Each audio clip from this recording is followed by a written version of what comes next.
Can somebody explain to me how self-defense for the Israeli government to have snipers kill innocent civilians at a hospital?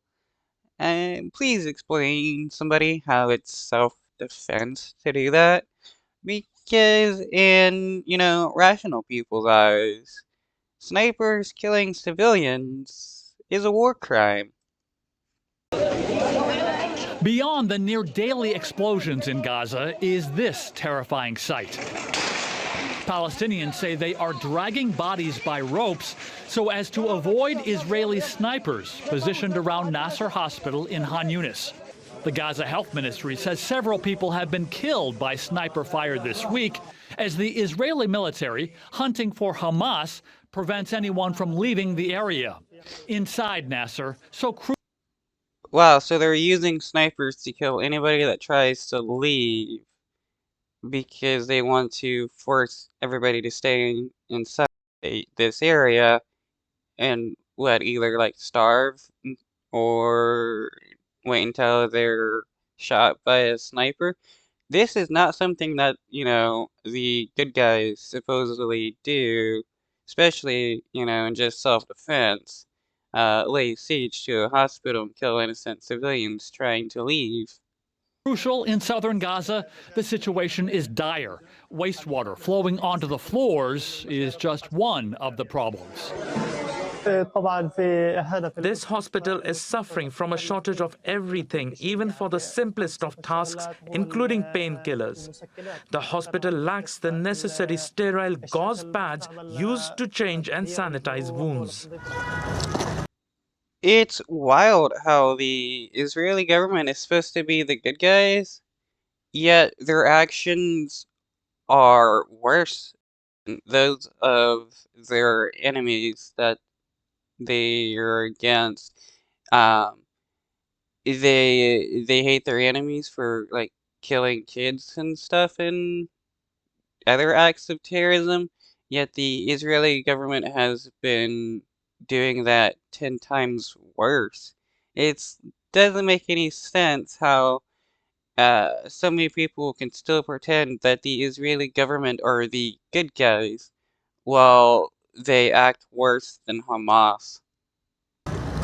Meantime, more than 130 people have been reported killed by airstrikes around Rafah this week.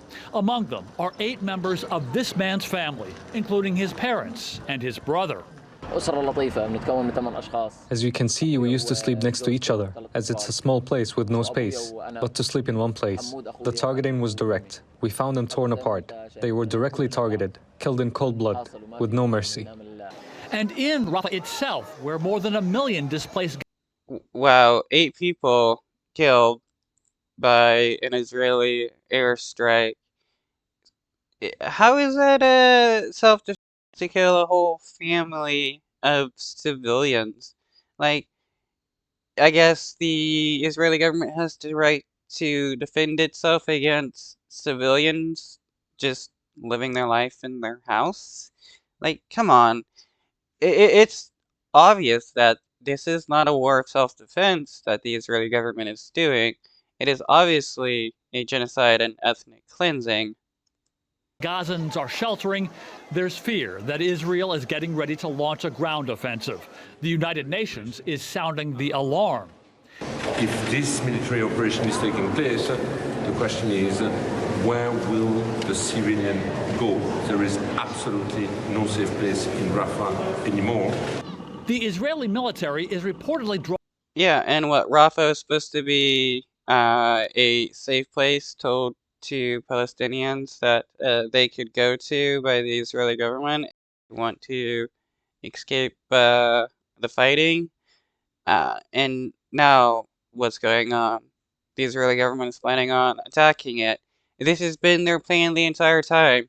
Force all the Palestinians into one location where they can't flee from and then start bombing it.